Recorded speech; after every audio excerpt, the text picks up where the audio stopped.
Vertical integration can be a great thing, but you have to realize at what point, if you develop it yourself, your solution might be mediocre, whereas you can partner with another person that's developing state-of-the-art solution. Absolutely. And together you can deliver like the best results out there.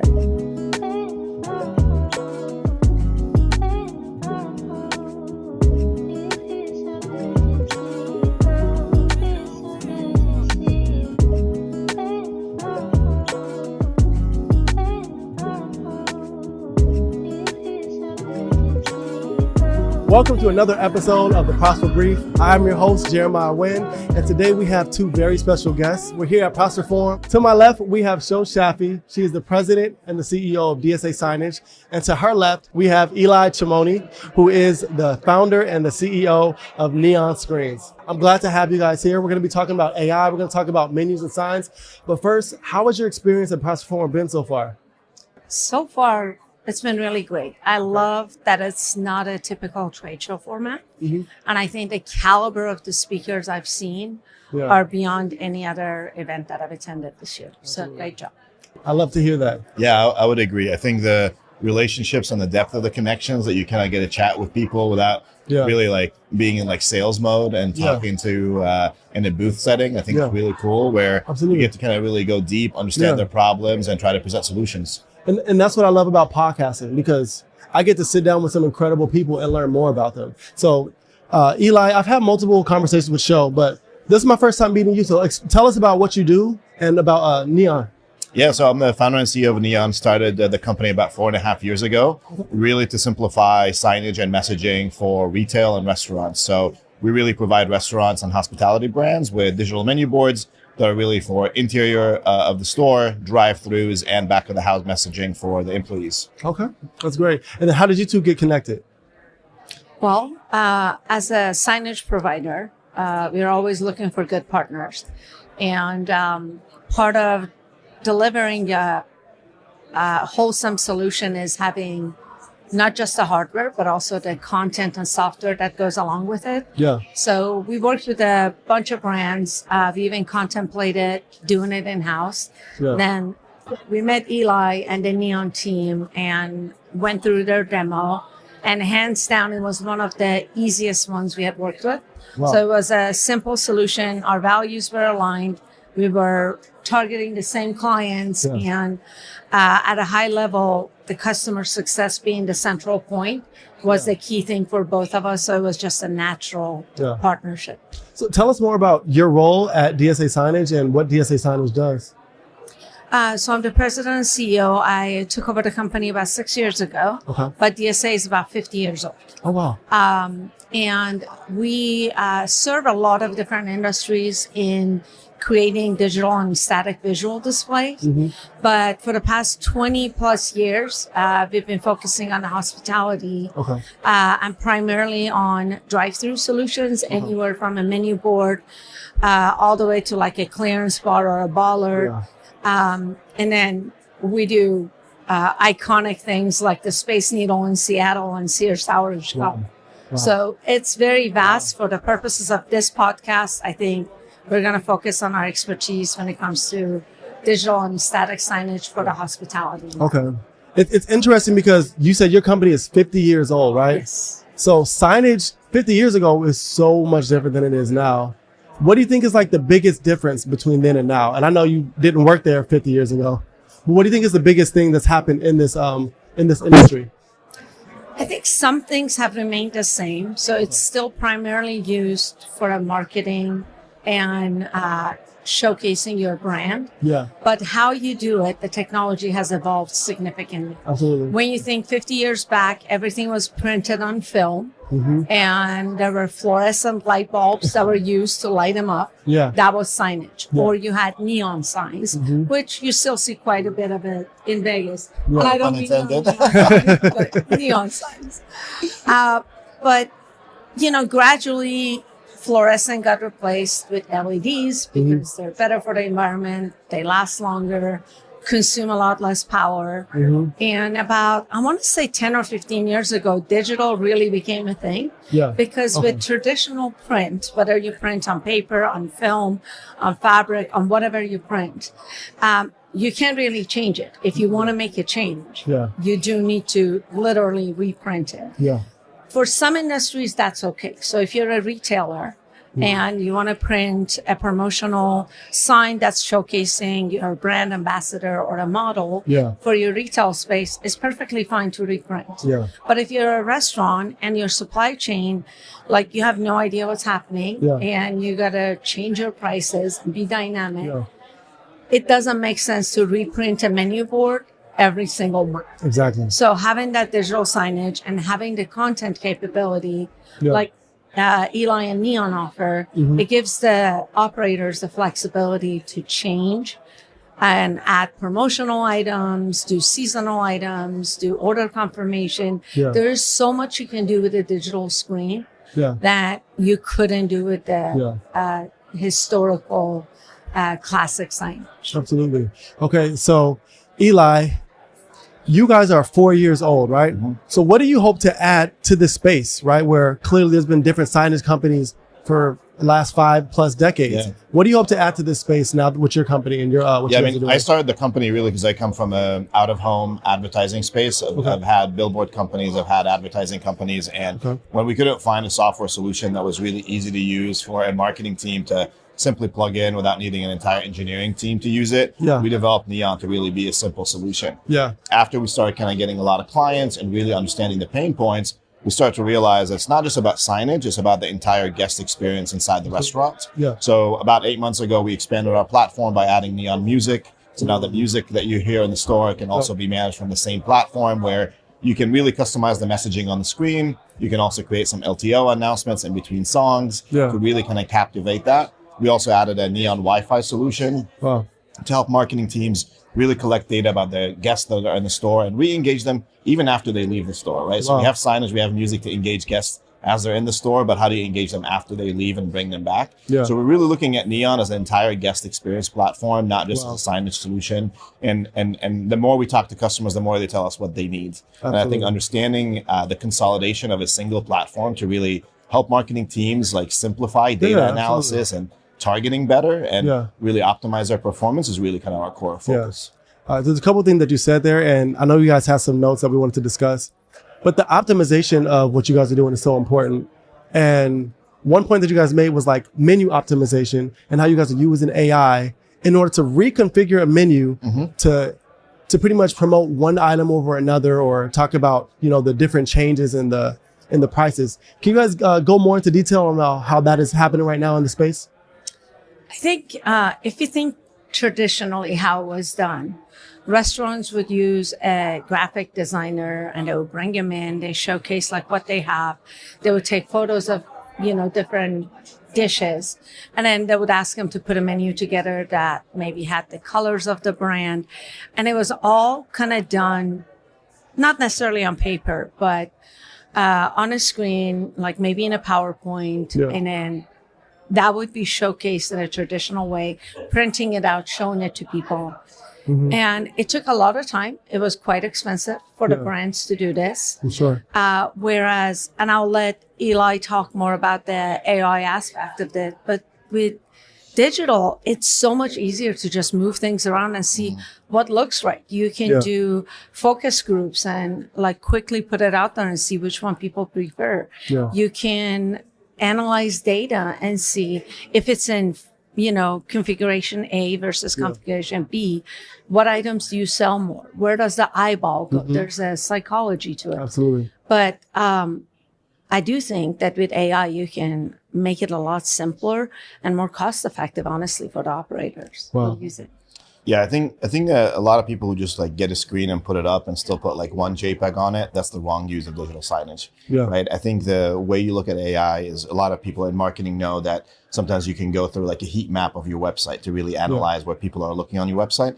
I think there's an opportunity to also do that on your menu, where you can really analyze the graphics of your menu, the font size, the spacing between the different items. We're really optimizing the left side of the screen to showing different LTOs. We've all seen the Starbucks screens, and recently we worked with a brand called Imagine Movie Theaters up in Michigan to really optimize their menu to cause an upsell. We worked with another brand, Coca-Cola, where at University of Georgia, we took half the screen and promoted some of their energy drinks, and we saw an increase in sales by double month over month. Wow. So those are kind of some of the things that you really want to think about digital signage as just beyond just putting a graphic on the screen, but it's really how do you optimize content depending on the day of the week, depending on the time of the day, where maybe you can run happy hour specials. We have a great brand that we work with called Bahia Bowls that every Tuesday, Wednesday, Thursday, I believe they run a happy hour special on their smoothies in the middle of the day, and the menu is able to update that. So those are kind of just some of the things where you can really optimize and use AI to not just design the graphics, but also link it to the data that you collect from the POS. Everything you're saying is just like, well, duh, obviously this makes sense, right? Because we're not spending thousands of dollars to get these graphics made and we got to take it out. Because I remember like back in the day, they had like the sheet that you would put in and it would just be lit up. So that just completely changed the game. So you're using AI. I have a question because I make music. Do you guys use Suno for your AI for your music? Are you guys using any type of AI processing to come up with the sounds for these brands? Yeah, so in our Neon Music product, we have the capability to actually create announcements where a brand can actually go in, type an announcement that they want, maybe an LTO, choose a voice. And we use a product called 11 Labs. I use that too. In order to create some overhead announcements where a brand can really choose the voice, but it really still give some flexibility to a local franchisee to type a message and be able to play that in between, a Taylor Swift song. Absolutely. That's amazing. I actually just finished doing an audiobook using a voice clone using 11 Labs. The things that you can do with AI is just like amazing. Like, and it's in Spanish too. So when she was hearing it, she was like, oh my gosh, that's literally my voice. So how are you guys using AI in your workflow right now? So within our organization, so there's different ways. There is some that we can use for HR, for engineering and design purposes, but marketing team probably uses it the most. Okay. Because there was a time that you had to literally pay an analyst to be there full time and just sit down and do research and write white papers on different things. You can get on any of the AI platforms now and say, okay, what is the biggest challenge like a restaurant operator faces? And address that through your marketing. What about the hotels? Because the challenges of food and beverage at a hotel or an airport might be slightly different than a street operator. So just being able to do that really quickly, honestly, you save on labor. But you also help develop your employee base because the employees that are doing this and using these tools, they're getting mentored and developed for the bigger and better jobs in the future. There's just so many different ways of looking at it, but looking at data. So our supply chain team, they use it to figure out freight charges, the best way to ship, because when you think of a drive-through signage, typically, they go on huge pallets. They can weigh as much as 3,000 to 6,000 pounds, depending on if it's a double drive-through or single drive-through. There's a lot of steel and aluminum in that. So figuring out what is the best route to ship the signage to the client, because once people have spent 15, 20 grand on a drive-through solution, they don't want to spend another 5 grand on shipping. That's the reality of it. So there's just so many use cases for it within our business. But within our signage, again, it goes back to having a partner that uses AI in their solution. So you can be the trendsetter in the industry. So you just mentioned drive-thrus. And I wanted to touch on just the new thing of AI actually having a voice in these drive-thrus. You guys want to touch on that? Part of our platform is to continue to add new solutions in order to really optimize marketing approach. So we have a new AI voice solution that's coming out here in Q4 to really help not just in the drive-thru, but also in terms of phone ordering, training your staff, and to really answer questions for customers when they reach out to you. So running a restaurant is already busy enough. So we want to just add one more tool to really help communicate messaging with their customers. And whether that could be either operating hours, that could be either menu options, that could be really menu optimization, whether it's in the drive-thru or inside the restaurant. So that's really what we're working on. It's coming soon in Q4, and you'll get to kind of see the full tutorial of it. You're going to be saving lives, because I've talked to certain people who they feel so sad because they've been working a long shift and they're doing the drive-thru and somebody's yelling at them and barking at them. I'm sure just taking that off and like letting AI deal with the yelling and the cussing is going to save lives. They're going to come home a lot happier. Yeah, and it's the way I kind of look at it is running a restaurant. There's a lot of different things that happen every single day, right? Especially from a management perspective, or if you're the actual owner, you're dealing anything from maybe a shipment didn't show up for your order of fries to maybe 2 people called off that day. So I think the ease of communication with the customer is really our focus. So whether someone comes to your Facebook page and they want information, whether someone is chatting with you via text, or whether you through your loyalty app, we just want to make it easy for customers to get information and easier for the restaurant to communicate updated information that they don't have to go to 7 different platforms to really update that. Absolutely. And that makes so much sense to me, because like when you look at, if you're ordering something online or on DoorDash, you're not having a conversation with the person. You're telling what you want and it's going straight there. So that ease of use is like, I'm actually really looking forward to that in the future. What are you looking for most in the future, and how AI is going to come in and revolutionize the hospitality industry? I think the traditional hardware is going to get replaced with smart hardware. I think you're going to see more and more drive-through solutions that might offer camera capability. We've been exploring some touch capability. So you're pulling up next to the menu. So if you don't want to talk, having that option to say, at the beginning, when you pull into a drive-through, they usually ask you, welcome to XYZ. Can I start you off with whatever, a cookie, a drink, what have you? I think that's going to expand into, would you like to order through our AI agent, or would you like to talk to a live person? Because talking to a lot of our clients, one of the things that they mention is the demographics, the different demographics that go to their stores have different expectations. So for example, if my grandmother was going through the drive-thru, she may not be as open to the idea of talking to a voice-activated AI and ordering. Whereas, if you're a Gen Z, you're loving that experience. It's just so cool. Or the touch screen, it might be good for some people and it might be frustrating for some people. They don't want to keep on extending their arm out. They can barely even reach the screen. But having those abilities, having fully automated drive-thrus where you even have the payment system out there and they can just pay and go and just pick it up. I think those are all coming. Now, does it make sense for every brand? I don't think so. I think depending on who you are, just like digital doesn't make sense for every brand. You have brands like In-N-Out, one of the most successful brands out there, but the reality is their menu is like 3 items and never changes, and they hardly ever change their prices. They don't need it. But so many other brands do need that. They don't have a 2-mile long line standing outside. So they don't have people out there with tablets. But it is changing. And if we don't change with it, we're going to lose the game.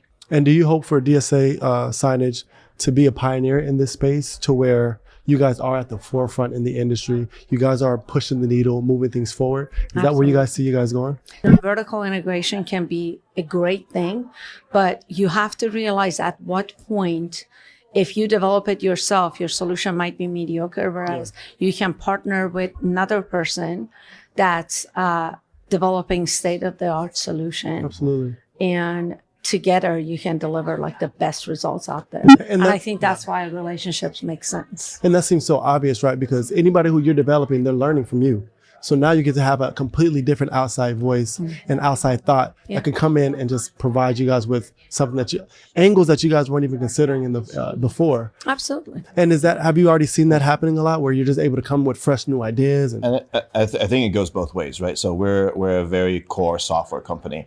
We don't want to get into the hardware space. We don't understand the hardware space. There's a lot of different components that are part of that. Anything from, manufacturing to design to shipping. That's a whole different beast that we kind of don't want to get into. And this is kind of why this relationship makes sense, where you can have a partner that you can really depend on and then that they perform on the same level of like customer success and customer dedication that you do. And I think that's kind of really what we aspire for, is like, let's kind of focus on really what we're good at, which is developing great software platforms, and let's really partner with partners that really focus on what they're really good at, which is hardware solutions. So from our side, the AI game, I know there's a lot of buzz and there's a lot of tools out there. What really, really excites us is how do you really consolidate data across all your locations? It's pretty easy to operate maybe if you have 3 stores, 5 stores, but once you start having a master franchisee relation and you have 50 stores, 100 stores, how do you collect data across all these stores? How do you optimize your marketing to really kind of activate your in-store and your drive-thru experience, where 70% of typical transactions are happening from drive-thrus after COVID. So how do you really kind of take advantage of that screen, show different LTOs, be able to offer upsell opportunities to really have that ROI on that initial investment from a hardware perspective, and then really start optimizing that content moving forward. Absolutely. And where do you see Neon in like the next 5 to 10 years? That's a good question. 10 years is a far, I feel it's like a board meeting. So 10 years is away in the future. But I would say over the next 5 years, we have definitely plans of developing about 5 to 6 new products that really kind of optimize marketing and operations in one platform. I think the part that, if you look at Google Work Suite, right, you have Gmail, you have Calendar, you have Drive, all under the same. If you look at Zoho, if you look at Odoo, there's like a lot of these platforms that's consolidation, because it allows you to see data all from the same place. We're really kind of aiming at creating that single platform for restaurant owners to manage their operations and marketing from a single platform. And I feel we have a path for that over the next 5 years, especially if we keep listening to our customers and listening to their needs and building from there. It's been so great talking to you guys. We're at Prosper Forum, and I know there's so many people you guys have been connecting with. We're halfway through. What is the next thing you guys are hoping to get out of this weekend? I think we've had some great one-on-one conversations, and I think what Eli mentioned was really important.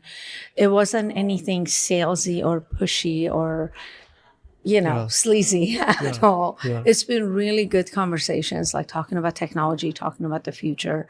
And for me personally, being able to connect with a couple of tech executives at the brand level, at the operations level, and not just validating what we think is coming next, but asking them, what is your pain point? So I've sent a list actually to David Job of opinions that I want to gather from some other folks. So I'm looking forward to meeting some other folks at those brands and figuring out, are they seeing the same things that we are seeing in the marketplace? Because the more you talk to people, the more accurate the data you have, and the data that we are gathering at places like this throughout those conversations are guiding our development for the future. So I'm looking forward to hearing that feedback. That's great. What about you? Yeah, I mean, over the last 2 days and now, like for today and tomorrow, I think the part that was exciting is seeing a lot of our client brands here. So, for example, we saw Costa Vida, we saw CEC Entertainment. We work with one of their brands. David's awesome. Peter Piper Pizza. But typically we work maybe with the CMO or the CTO or the CIO. So to be able to also connect with the CEO or the presidents here and be like, this is how we're actually serving your brand, and just kind of put a face to the name of like who Neon is. I think that's super exciting to really meet more people from their team and to really say like, well, your team is doing this is what we're helping them with. And I think that's really the exciting part, is kind of expanding the relationship with existing clients. And because we've had really good relationships over the last 4 years, the introductions that we're getting for future brands and other connections, again, from casual social events over a drink, that's always been like super casual and nice, where it's not like, let me present to you. And it's more of like, let me tell you how we can help. Awesome. Well, it's so good to have you guys here. I'm grateful that you guys came and graced the podcast stage. Thanks for having us. Well, thanks for having us. Thanks for asking. We'll see you guys next time on the Prosper Brief.